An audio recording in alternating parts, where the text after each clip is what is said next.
اور روم اور ترکی یہ قریب قریب ہے، ترکی کا کچھ حصہ روم کی سرحد کے اندر ہے۔ جو استنبول شہر ہے وہ روم کا حصہ ہے، یعنی یورپی علاقہ، اور اس سے قبل کا حصہ ایشیائی علاقہ ہے۔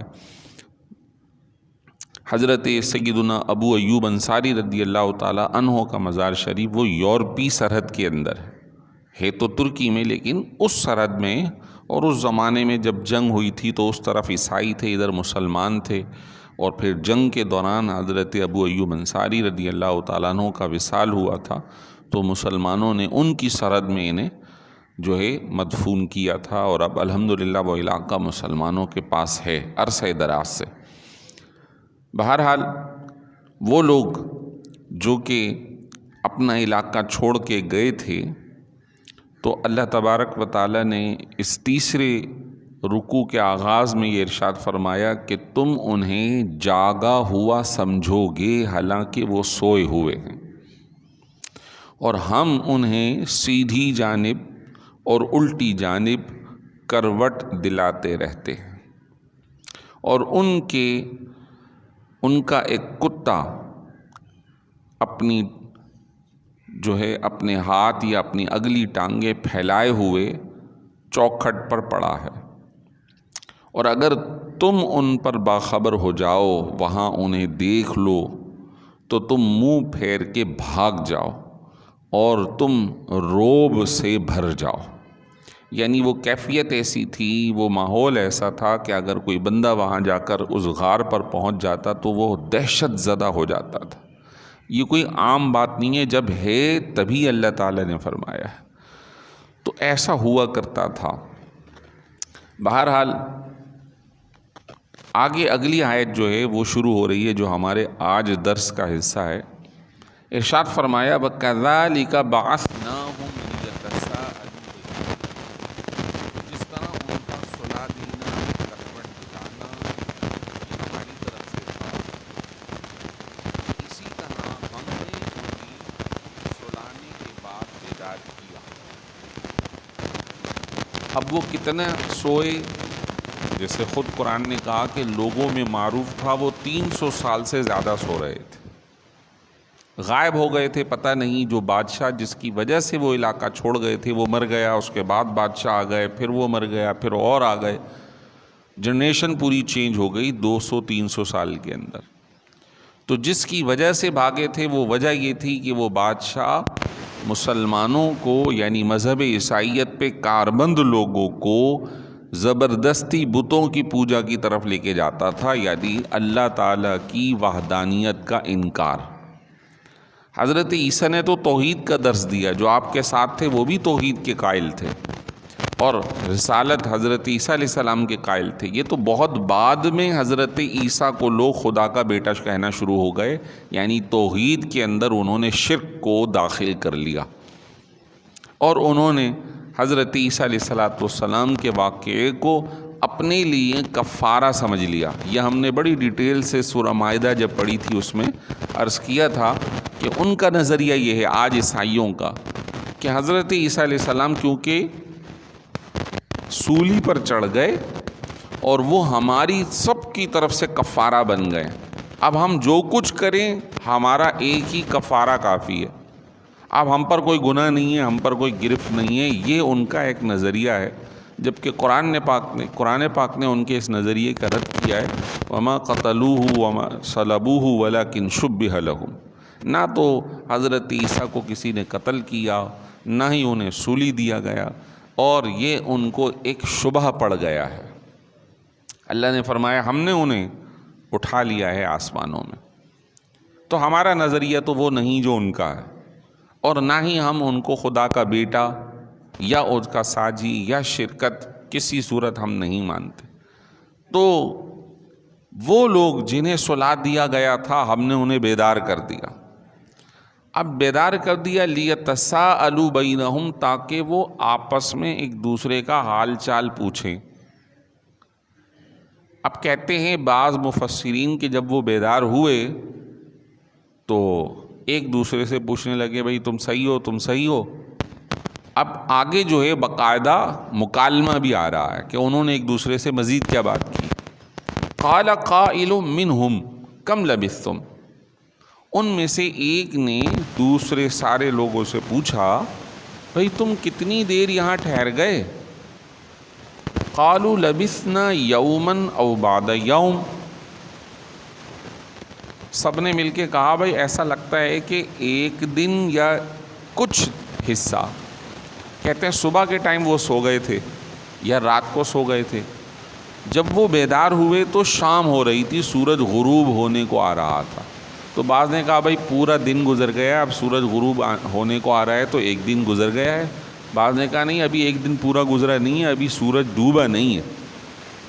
وہ سوئے تھے 300 سال، اور جب بیدار ہوئے تو کہنے لگے ہم تو ایک دن یا ایک دن سے بھی کم سوئے ہیں۔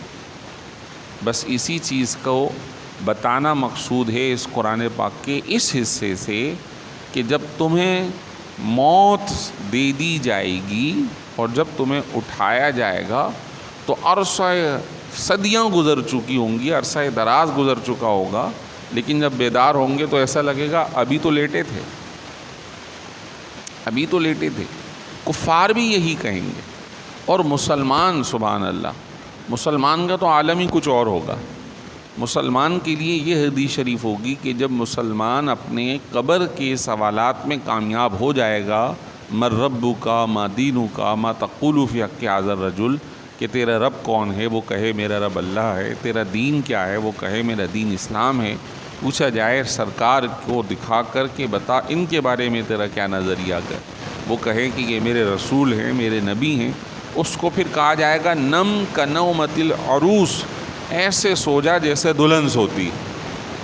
اب دلہن تو سوتی تھوڑی ہے، دلہن کا تو یہ پوری زندگی کا اہم دن ہے، خوشی کا دن ہے، اس کو سونا نہیں ہے، کہ اس کو اب دولہا کا انتظار ہے یا جس سے عقد ہوا ہے اس کا انتظار ہے۔ اچھا اب دلہن صرف تشبیہ دی گئی ہے نا، یہ دولہا نہ دلہن، تشبیہ دی گئی ہے، تشبیہ ٹوٹل نہیں ہوتی۔ جیسے مثال ہے ہم آپ کو کہتے ہیں بھائی آپ تو شیر جیسے ہیں، تو مطلب بہادری میں آپ اس جیسے، اس کا مطلب یہ نہیں ہے کہ ہم نے آپ کو کوئی حیوان کہہ دیا، دم والا کہہ دیا، یا وہ جو چیر پھاڑ کرنے والا ہوتا ہے وہ کہہ دیا۔ تشبیہ من کل الوجوہ نہیں ہوتی، ایک وصف میں ہوتی ہے، تو اس کو کہا جائے گا ایسے سو جا جیسے دلہن۔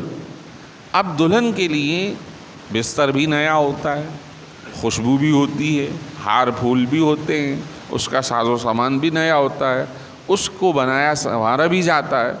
گویا اس مومن کو جو اپنے قبر کے سوالات میں کامیاب ہو جائے گا، بستر جنتی بچھا دیا جائے گا، خوشبو جنت کی دے دی جائے گی، اس کا نرم بچھونا ہوگا، اس کا نیا ساز و سامان ہوگا۔ یہی تو ہے کہ حضرت عثمان غنی کہتے ہیں حضور نے فرمایا ہے کہ قبر آخرت کی زینوں میں سے پہلا زینہ ہے، جو اس میں کامیاب ہو گیا وہ وہاں بھی کامیاب ہو گیا، جو اس میں ناکام ہو گیا وہ وہاں بھی ہو گیا۔ تو تشبیہ اس بات میں، اب وہ سوئے گا کیا، وہ جاگا ہی رہے گا، اس کو اتنی نعمتیں دی جائیں گی جب وہ بیدار ہوگا اس کو پتہ ہی نہیں چلے گا کہ وقت گزر گیا۔ اللہ ہمیں ایمان کی دولت پر ہی اس دنیا سے رخصت فرمائے، اور وہاں ہمیں قبر کے سوالات میں، وہاں کی آزمائشوں میں اللہ کامیاب فرمائے۔ اگرچہ کہ گناہ گار ہیں، خطا کار ہیں، اقرار ہے، لیکن اللہ کی رحمت کے بھی طلبگار ہیں، اور ہونے بھی چاہیے۔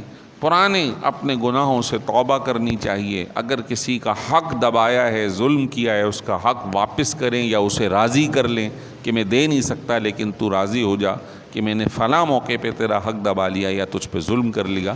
یقیناً حقوق العباد جب ادا کر لیں گے تو اللہ بھی اپنے حقوق کو معاف فرما دے گا۔ ایک دوسرے سے مکالمہ ہو رہا، کتنا سوئے؟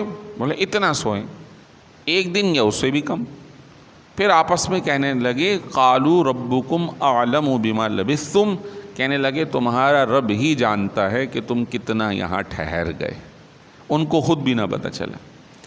اب جب یہ ہوا تو قدرت الہی 300 سال سو رہے ہیں یا 200 سال سو رہے ہیں، انہیں کچھ بھی نہ ہوا، نہ بھوک لگی نہ پیاس لگی، لیکن جیسے ہی بیدار ہوئے تو ساری جو انسانی خواہشات ہیں یا ضروریات ہیں وہ بھی بیدار ہو گئیں۔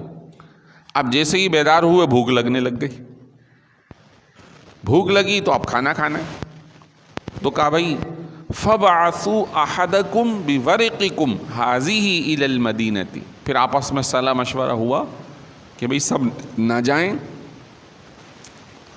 اپنے میں سے کسی ایک کو بھیج دیں، اپنی اس چاندی کو لے کر، سکے تھے ان کے پاس، وہ جائے شہر، فَلْيَنظُرْ أَيُّهَا أَزْكَىٰ طَعَامًا، پھر جا کر دیکھے کہ کون سا کھانا پاکیزہ ہے، فَلْيَأْتِكُمْ بِرِزْقٍ مِّنْهُ، اور اسی میں سے پھر تمہارے لیے کھانا لے آئے، وَلْيَتَلَطَّفْ، کوشش کرے پوشیدگی اور نرمی سے شہر میں جائے، کسی کو اطلاع نہ ہو، وَلَا يُشْعِرَنَّ بِكُمْ أَحَدًا، کسی کو بھی تم سب کے بارے میں خبر نہ دے۔ اب یہاں پہ مفسرین نے چھوٹی چھوٹی باتیں بڑی زبردست قسم کی ارشاد فرمائیں، اور اس سے جو اشارے ملتے ہیں آیات سے وہ بیان فرمایا کہ فَبْعَثُوا أَحَدَكُمْ بِوَرِقِكُمْ هَٰذِهِ، اپنے میں سے کسی ایک کو بھیج دو کہ وہ چاندی لے جا کے کھانا لے آئے۔ یہ آیت مبارکہ اس بات کی دلیل ہے کہ اپنے کسی کام کے لیے کسی دوسرے کو نائب بنایا جا سکتا ہے، اس کو ہم کہتے ہیں وکالت، وکیل بنانا شرعاً جائز ہے، اچھے کام ہیں تو اس کی وکالت بھی درست ہے، غلط کام ہے تو اس کی وکالت بھی ناجائز ہے۔ اب جیسے وکالت کا شعبہ، اس کی یہ دلیل ہے کہ اگر کوئی بندہ خود کام نہیں کر سکتا تو کسی دوسرے سے کروا سکتا ہے، لیکن وکالت حدیث شریف میں ہے کسی ظالم کی وکالت کرنا جائز نہیں، کسی مظلوم کی وکالت کی جا سکتی ہے، اس کی طرف سے اس کے لیے کوئی پیش رفت کی جا سکتی ہے تاکہ اس کو اس کا حق مل جائے۔ اب یہاں پہ معاملات ہمارے بہت ہی تشویشناک صورتحال میں ہے کہ وکالت کا شعبہ انتہائی خراب ہو چکا، وہ ظالم کا بھی ساتھ دے رہے ہیں، مظلوم کا بھی دے رہے ہیں، وہ ایک ہی وقت میں دونوں سے پیسے بٹور کر جس سے پیسے لے رہے ہیں اسی کا کیس ہروا بھی رہے ہیں، آپ کے سامنے آپ کے ساتھ ہیں، ان کے ساتھ ہے، جس نے زیادہ پیسے دے دیے دوسرے والے کو پٹکوا دیا، اس کے کیس میں کوئی ایسی نرمی کر دی جس سے وہ کیس ہار گیا۔ تو یہ جو وکالت کا شعبہ ہے قرآن و حدیث سے تو جائز ہے، لیکن سرکار نے فرمایا کہ بسا اوقات لوگ بہت چرب زبان ہوتے ہیں اور اپنی چرب زبانی پہ کوئی فیصلہ اپنے حق میں کروا لیتے ہیں، لیکن یاد رکھو اگر میں نے کسی کے حق میں کوئی فیصلہ کر دیا تو وہ اپنے لیے جہنم کی آگ لے رہا ہے، جہنم کی آگ لے رہا ہے۔ تو اگر کوئی شعبے کی طرف جا رہا ہے، جاتا ہے یا جانے والا ہے، وہ ان چیزوں کو پیش نظر رکھے کہ یہ بہت معاملہ سخت ہے۔ دوسری بات فرمایا کہ اس چاندی کو لے جاؤ، جا کے اس کے ذریعے کھانا لے آؤ۔ مفسرین فرماتے ہیں جب وہ چلے تھے اپنے گھر سے تو انہوں نے کچھ پیسہ اپنے ساتھ رکھ لیا تھا، یہ تصوف کے خلاف نہیں، اسلام کے خلاف نہیں کہ انسان اپنی ضروریات کے لیے کچھ رقم جوڑ کر رکھے، کچھ دولت جوڑ کر رکھے کہ بغرض ضرورت وہ کام آئے۔ اسلام اس کی ممانعت نہیں کرتا۔ وہ لوگ گئے تھے جن کی تعریف ہو رہی ہے، جن کو کروٹیں دلائی جا رہی ہیں، ان کے پاس بھی چاندی کے سکے موجود تھے۔ ہاں، مال جمع کر کے اس کا حق ادا نہ کرنا، زکوٰۃ ادا نہ کرنا، حج فرض ہو گیا ہے وہ ادا نہ کرنا، اسی طرح قربانی یا جو بھی معاملات ہیں، قریب رشتہ دار کوئی محروم ہے ان کا خیال نہ کرنا، والدین کی خدمت نہ کرنا، یہ زیادتی ہے۔ اس مال کو اللہ نے دیا ہے تاکہ یہ مال آپ کے اور آپ کے اہل خانہ کے لیے فائدہ مند ہو، نہ کہ اس کو جوڑ کر ہم رکھ کر اس کا حق ادا نہ کریں۔ لیکن رقم جوڑ کے رکھنا، پیسہ رکھنا منع نہیں ہے۔ ان کے پاس یہ پیسہ موجود تھا۔ اس کے بعد کہا کہ دیکھو جاؤ جو پاکیزہ کھانا ہو وہ لے کر آنا۔ اس سے یہ پتہ چلتا ہے جب بھی کوئی چیز لینے جانا ہو، خصوصاً گوشت کے آئٹم، اس کے اندر بہت ضروری ہے کہ حلال اور حرام کی تمیز کی جائے کہ کوئی ذبح کرنے والا مسلمان ہے یا نہیں، چیز جو کھلائی جا رہی ہے وہ جائز ہے یا نہیں۔ جس حد تک کوشش کر سکتے ہیں اس کی تگ و دو کرنا ضروری ہے۔ ہر جگہ آنکھیں بند کر کے اعتماد نہیں کیا جا سکتا۔ مسلم علاقوں کے اندر بھی یہ ہمیں ملتے ہیں معاملات کے، گدھے کا گوشت کھلا رہے ہیں، کتے کا گوشت کھلا رہے ہیں، مرے ہوئے جانور کھلا رہے ہیں، ہوٹلوں پہ اور ریسٹورنٹوں پہ بڑا مشہور ہے۔ تو ان چیزوں کا خیال بہت ضروری ہے۔ تو ادھر بھی یہ فرمایا کہ جاؤ تو دیکھو تم میں سے کون سا پاکیزہ کھانا ہے وہ لے کر آؤ۔ جیسا کھانا کھاتے ہیں اس کا اثر دل میں اور اعمال میں پیدا ہوتا ہے۔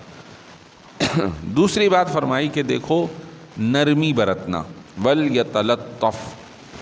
تو ایک تفسیر یہ ہے کہ پوشیدگی سے جانا تاکہ ہماری اطلاع دوسروں کو نہ ملے، اور ایک تفسیر یہ ہے کہ جب تم خرید و فروخت کرنا تو نرمی اختیار کرنا، لڑنا جھگڑنا نہیں۔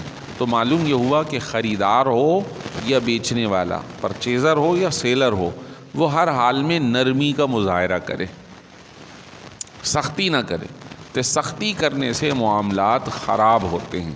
حضور علیہ الصلوۃ والسلام نے ارشاد فرمایا جسے نرمی دی گئی اسے خیر دے دیا گیا، اور جس سے نرمی کو سلب کر لیا گیا وہ شر دے دیا گیا۔ تو اپنے آپ کو نرمی کی طرف لے کے آنا چاہیے۔ اپنے اکھڑ مزاج، اس سے کسی کا نقصان نہیں بلکہ اپنی شخصیت متاثر ہوتی ہے۔ مزید فرمایا تمہارے بارے میں کسی کو خبر نہ دیں، یہ بات خیال کرنا، جاؤ تو خیال کرنا۔ انہم ان یظہروا علیکم، اگر وہ لوگ جان گئے تم پر، تمہاری اطلاع مل گئی تو یرجموکم، یا تو وہ تمہیں سنسار کر دیں گے، جان سے مار دیں گے پتھر مار مار کے، او یعیدوکم فی ملتہم، یا وہ تمہیں اپنی ملت یعنی کفر میں دوبارہ واپس کر دیں گے۔ ولن تفلحوا اذن ابدا، اگر ایسا ہو گیا تو پھر تو تم کبھی بھی کامیابی نہیں پا سکو گے، حالانکہ کامیابی کے لیے تم یہاں سے وہاں تک چلے تھے۔ اس سے جو دلیل ہے وہ یہ ہے کہ کچھ باتیں پوشیدہ ہوتی ہیں، انہیں ضروری نہیں کہ ظاہر کیا جائے، اور جب کام کیا جائے اس کے اندر بھی پردے میں کام کیا جا سکتا ہے کہ بسا اوقات کوئی دوسرا نقصان بھی پہنچا سکتا ہے۔ لیکن نیکی کے کام کے لیے حکم یہ ہے کہ وہ کھل کر کیا جائے، نیکی کا کام کھل کر کیا جائے، خصوصاً فرائض جیسے نماز فرض ہے، فرمایا با جماعت آؤ، آنا جانا تمہارا ہو، اور حدیث شریف میں کہ جس کے تم نماز پڑھنے آنے جانے کو دیکھو تو تم اس کے ایمان کی گواہی دے دو کہ یہ مسلمان ہے۔ فرمایا وَكَذَلِكَ أَعْثَرْنَا عَلَيْهِمْ، اب یہ پورا واقعہ ہو گیا، انہیں بیدار بھی کر دیا، انہیں بھوک بھی لگوا دی، ان میں سے کسی ایک کو بھیج بھی دیا۔ یہ ساری باتیں اللہ تعالیٰ فرما رہا ہم نے ان کے دلوں میں ڈالی، سبحان اللہ، ہم نے ڈالا۔ اب جو ہم کر رہے ہوتے ہیں اچانک سے ہمارے دلوں میں خیالات پیدا ہونا شروع ہو جاتے ہیں، یہ بھی من جانب اللہ ہے۔ انہیں بھوک نہیں لگی 300 سال تک، اب لگ گئی۔ انہیں کھانے کی ضرورت نہیں تھی لیکن اب لگ گئی۔ اب وہ بندہ جا رہا ہے، آپس میں بھیج بھی رہے ہیں۔ اللہ تعالیٰ فرمائے وَكَذَلِكَ أَعْثَرْنَا عَلَيْهِمْ، اس طرح ہم نے لوگوں کو ان کے بارے میں علم عطا فرما دیا۔ اس طرح اللہ تعالیٰ نے ان کو واقف کر دیا، لِيَعْلَمُوا، تاکہ لوگ جان لیں، ان وعد اللہ حق، کہ اللہ کا وعدہ حق ہے، اللہ کا وعدہ حق ہے، مرنے کے بعد اٹھایا جائے گا۔ وَأَنَّ السَّاعَةَ لَا رَيْبَ فِيهَا، اور قیامت ایسی چیز ہے جس میں کوئی شک نہیں ہے۔ اِذْ يَتَنَازَعُونَ بَيْنَهُمْ، اب وہاں جب لوگوں کو واقف ہو گئے تو درمیان میں پورا واقعہ، قرآن واقعوں کی کتاب نہیں ہے، اصل اس میں سے بنیادی باتیں بتا کر عبرت اور نصیحت کی کتاب ہے۔ تو درمیان میں جو واقعہ تھا پھر کیا ہوا وہ اسکپ ہے۔ تو تفسیر میں یا احادیث میں آتا ہے کہ وہاں مکالمہ ہوا، کھانا خریدنے گئے، سکہ دیا تو وہ تو پرانا تھا، اس کے ساتھ مکالمہ ہو رہا ہے نئے پیسے دو، وہ کہتا ہے یہی پیسے ہیں۔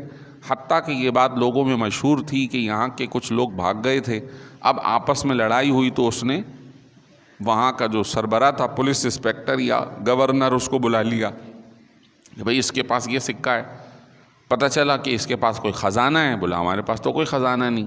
جب وہاں گئے تو پتہ چلا وہ جو لوگ غائب ہوئے تھے یہ ان میں سے ایک ہے۔ اب وہاں سے وہ خاموشی سے نکلا، پیچھے لوگ، جب وہاں پہنچا وہاں جا کے اپنے ساتھیوں سے ملاقات ہو گئی اور کہا بھائی ہمارے بارے میں تو اطلاع ہو گئی۔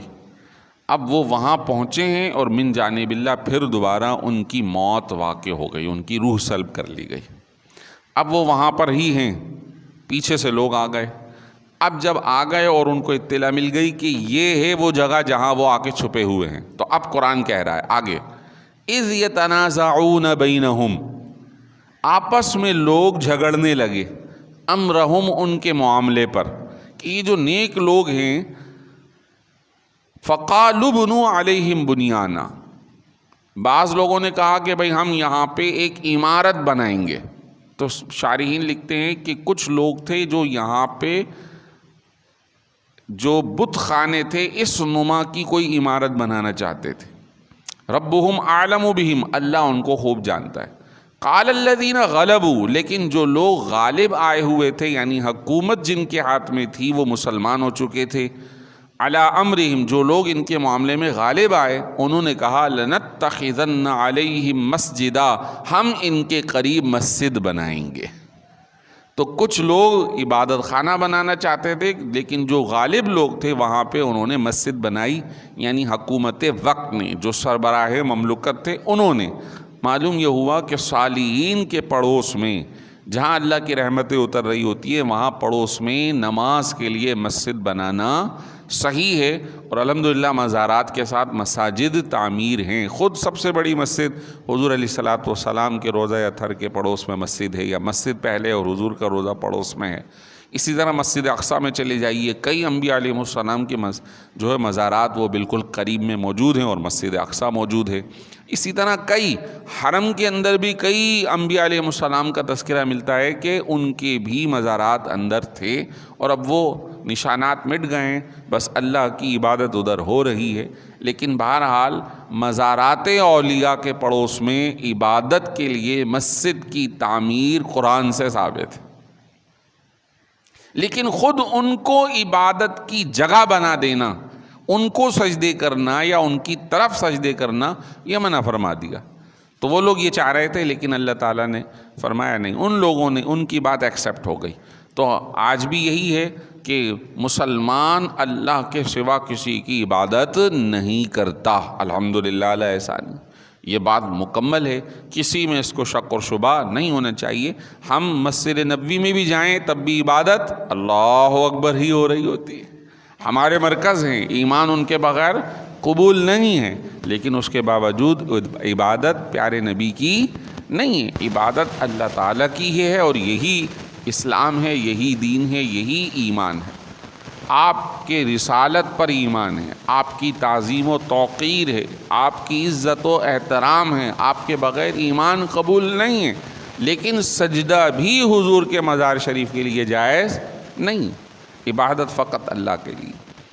یہ اسلام کا طریقہ ہے، اور یہی سرکار دو عالم صلی اللہ علیہ وسلم نے سکھایا ہے۔ چنانچہ ایک واقعہ عرض کر دیتا ہوں اسی کے ضمن میں، کچھ صحابہ کرام یمن گئے، اور اس کی آبادی کا تذکرہ آتا ہے، نام مسند ابو داؤد شریف کے اندر، سنن ابو داؤد شریف میں حیرہ، حیرہ، ہا یا را اور پھر ہا، حیرہ گئے تو وہاں یمن کے اندر بھی ایک بڑا ان کا چرچ تھا۔ جب وہاں گئے ملاقات ہوئی تو دیکھا کہ جو عیسائی مذہب کے لوگ تھے وہ چرچ کے جو پادری تھے اس سے سجدہ کر رہے تھے، اس کی تعظیم کر رہے تھے۔ تو وہاں سے مسلمان جب اپنی تجارت یا کسی بھی مقصد سے واپسی آئے تو بارگاہ رسالت میں عرض کی، یا رسول اللہ صلی اللہ علیہ وسلم، ہم نے ہیرا میں دیکھا کہ وہاں لوگ قسیین یعنی کہ پادریوں کو سجدہ کر رہے ہیں، تو آپ کا مقام تو ان سے بلند ہے، آپ تو نبی ہیں، ہم آپ کو سجدہ کریں؟ ارشاد فرمایا نہیں، سجدہ اللہ کے سوا کسی کے لیے روا نہیں، جائز نہیں۔ اگر ایسا ہوتا بھی تو میں حکم دیتا کہ بیویاں اپنے شوہروں کو سجدہ کریں بطور عزت و احترام، لیکن وہاں بھی ایسا نہیں ہے۔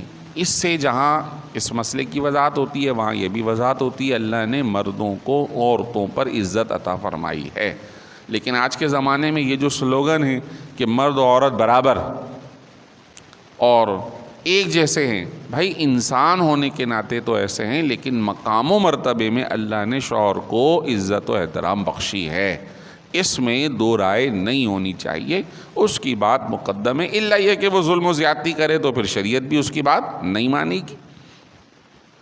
تو یہاں پہ اس بات کا ثبوت ہے۔ اللہ تبارک و تعالی ہمیں جو سیکھا سنا عمل کی توفیق عطا فرمائے۔ الحمدللہ۔